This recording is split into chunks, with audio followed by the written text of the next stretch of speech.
Alright people, so a little earlier today we got a brand new PlayStation State of Play event, and it wasn't all bad. I think what we mostly learned is that 2023 is going to be a big year, assuming everything stays on track. So let's just get right into it. Sony clearly wanted to get everyone's attention because immediately we're greeted with the announcement of the long-rumored Resident Evil 4 remake. I know RE4 is often considered to be the Resident Evil franchise at its best, so while it's obvious it would happen, it's no less exciting for those waiting to get official word of its existence, you know? And like I said, this is just a big old attention getter, you know? Everyone's eyes widened for this one, so it's not a wonder why they'd open with it. It's coming out in 2023, and I'm sure that's fine with everyone. I'm sure everyone's in favor of giving them as much time as they need with this. And besides, the devs know they can't fuck this up, so they don't care how much time you're willing to give them. You know, not saying that the devs would fuck this up or their fuck ups or anything like that. Just saying they know the special place that RE4 specifically holds with a lot of fans, so they wouldn't want it to have any reason for people to frown upon it or have it like a rushed along, tacked on, glorified DLC like a lot of people felt the Resident Evil 3 remake was, you know? So yeah, big opener. I'm sure there's no shortage of excitement. I'm sure there's no shortage of excited fans after that one.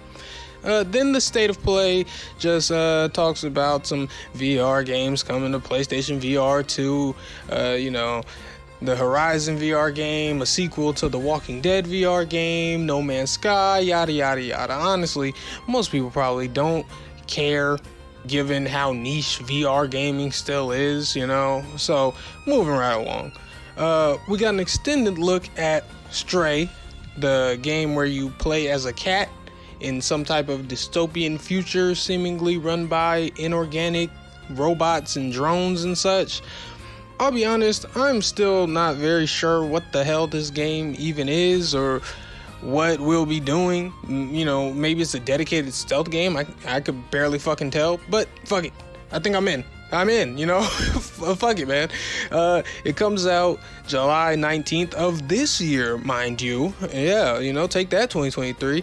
And if you have PlayStation Plus Extra or above, which are the two highest tiers of the all-new PlayStation Plus that will be launching in a little less than 2 weeks if you live in the US, if you have one of those two higher tiers, that's PS Plus Extra or Premium, you can download Stray for free when it launches. Again, that's July 19th when Stray launches. So, you know, that's pretty cool. So anyway, we then got to look at the Callisto Protocol, which was announced way back when in 2020 with only a cinematic trailer. So now we get a look at its gameplay and can really get a feel for it.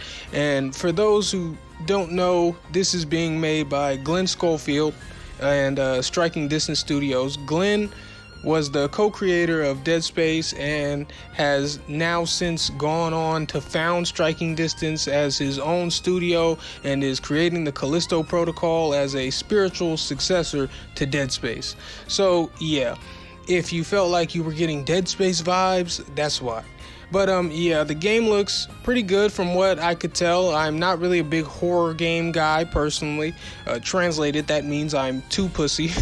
But yeah, this is gonna be kind of weird because we're getting Callisto as a spiritual successor, but we're also getting the Dead Space remake, which Glenn and his team have no hand in. So yeah, bit of competition there, I guess, but moving on. We then saw a couple of indies, something called Roller Drome, where you roller skate around shooting people and shit, something called Eternites, which is some anime action game / dating simulator. Then we saw it. And this is my big takeaway from all this. We got our first trailer for Street Fighter motherfucking 6. Oh, and it looks scrumptious. It looked delicious. It looked scrumdeliumptious. All the good shit you could think of. I don't even know what to say, honestly. I'm loving the look of this thing. Somewhere in there, we have this generic fighter in a hoodie looking guy running around Metro City. He's punching barrels, doing God knows what. And I'm interested to know more about what exactly this is. Before we see the hoodie man, the words World Tour flash on the screen. So that makes me assume that's what this mode is called. And I wonder if it'll maybe work like the crypt exploration in Mortal Kombat X or 11, where it's like a means of turning the act of unlocking things into its own fun mini game. I don't know. I guess we'll have to wait and see. I cannot stress enough how much I'm liking what I'm seeing. Then we get a look at Chun Li, and she's just looking so good. And we see Ryu again, and it's still amazing. We also see a brand new character named Jamie. At least I think he's a brand new character. If he's not, somebody let me know. And Jamie appears to have sort of a drunken master fighting style. I'm sorry if that style has a real name. I don't know it. But yeah, aesthetically, I don't hate how he looks either.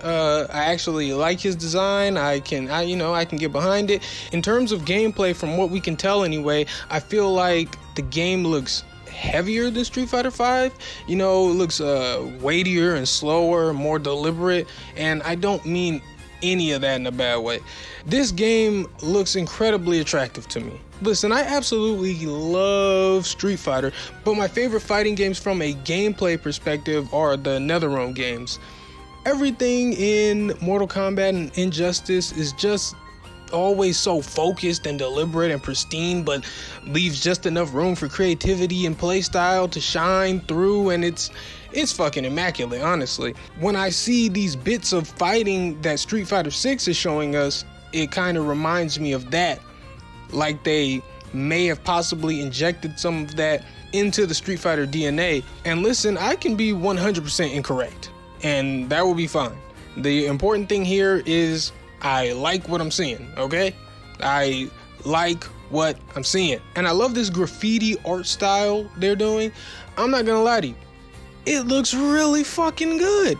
I just sound like a hype beast at this point. Like I'm just hyping up everything this shit's doing, but I don't know what to tell you. It looks really fucking good. And at one point, it looks like Jamie absorbs an attack from Luke and breaks his stance. And when Jamie breaks him, there's a big graffiti splash that happens. In fact, you can see the graffiti form around Jamie as he's attacking. What I'm getting at is this looks a lot like a focus attack, except instead of the streaks of black traditionalist ink, it's graffiti. So I don't know. Obviously, I don't know, but we might be seeing the return of focus attacks. But, other things in the trailer make me think this can be something completely different. So I have no fucking idea what I'm talking about. I do not know. But did I mention I like what I'm seeing? There also seems to be a lot of cinematic parts that appear to be ripped straight from the game, leading me to believe we're gonna get a proper good story mode, and at launch this time, right? But oh my god, I just can't wait for this. And lastly, on the subject of Street Fighter 6, a little past the time they show us Chun Li, she can be seen fighting some girl with headphones and sunglasses on her head, and Chun Li kicks her in the noggin. I wonder if this girl is another new character, or is she just some random NPC from the story? I guess we'll see. That's the end of my wondering. I'll stop wondering and move on, I'm just gonna move on, otherwise we'll just be here gushing over Street Fighter 6 forever. So, let's move forward. The only other noteworthy thing that happened after Street Fighter 6 was a new trailer for Final Fantasy 16. And yeah, what's to be said? It looks fucking pristine. It looks like fucking Final Fantasy. I do like that the game seems a bit grittier than a lot of the other ones. It's always good to have a fresh take on something, in my opinion. I'm also pleased with the sleek, scrumptious looking HUD display. It's so clean and out of the way, but I love the vibrancy of some of the colors in it, especially the health bar. As pointless as all that may sound, I like it.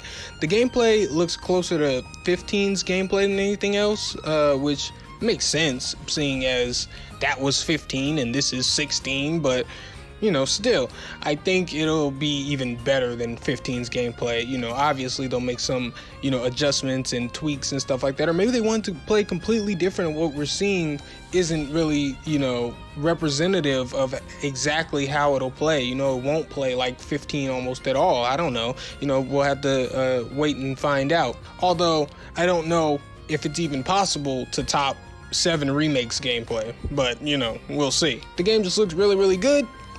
Both Final Fantasy 16 and Street Fighter 6 released in 2023, summer 2023 in 16's case. So yeah, there you have it. The Sony 2022, but mostly 2023 showcase. Let me know what you guys thought of this state of play. I can't wait for Final Fantasy 16, and I can't fucking wait for Street Fighter 6. But until next time, I am Waifu Belector. I am just a normal guy. I like hentai, and I am so angry that it's 2022 right now. Goodbye.